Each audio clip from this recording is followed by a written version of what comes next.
कई बार चीज़ें प्रार्थना से भी मिल जाती हैं, माँगने से भी मिल जाती हैं। प्रार्थना किया या तो उनको उनके पास अर्ज़ी लगा कर के छोड़ दिया या फिर उसका इंतज़ार भी किया। दोनों ही हालातों में प्रार्थनाएँ भी पूरी होती हैं जब आपके पास कोई योग्यता नहीं है। सवाल उठता है कि उनके मूल्य का समायोजन कैसे होता होगा? ये आप उस पर छोड़ दो। ये आप इन्फिनिट कॉस्मॉस पे छोड़ दो, उसके इंटेलिजेंस पे छोड़ दो कि वो कैसे करके आपसे उसकी प्राइस, उसका मूल्य ले लेगा।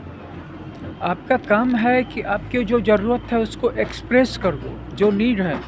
क्योंकि जो झूठी नीड होगी उसकी एक्सप्रेस तो आप कर नहीं पाओगे, और जो वास्तविक नीड होगी उसकी एक्सप्रेशन बिना कोशिश किए भी हो जाएगी। ज़रूरत तो ज़रूरत होती है। आप कोई भी चीज़ मांग रहे होंगे वो झूठ-मूठ की तो थोड़े ही ना मांग रहे होंगे। आपको ज़रूरत है इसलिए आपके मुँह से आह निकल गई, आपके मुँह से प्रार्थना फूट पड़ी। प्रार्थना कर दो, अर्ज़ी लगा कर के छोड़ दो।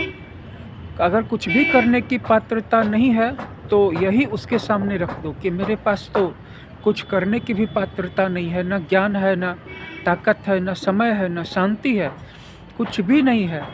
अगर ध्यान से देखोगे तो मेरे पास कुछ भी नहीं मिलेगा। इतनी बात तो कह सकते हो। इतनी बात अगर कह दो और उन पे छोड़ दो या फिर उसकी प्रतीक्षा करो। कभी जप न कर सके, कभी पूजा न कर पाए या करवा पाए, कोई बात नहीं है। भगवान हैं, सबके लिए हैं, तुम्हारे लिए भी हैं। तुम्हें विश्वास नहीं हो रहा है लेकिन भगवान तुम्हारे लिए भी हैं। लेकिन अगर तुम मांगो ही ना तो उनकी ताकत का कभी पता ही ना चले। इसीलिए मैं कह रहा हूँ, एक बार अपना मुंह खोलो, प्रार्थना करो, मांगो, उनके दरबार में अर्जी लगा करके छोड़ दो या फिर प्रतीक्षा करो, उम्मीद करो, आशा करो, इंतज़ार करो कि रिजल्ट आता है अभी।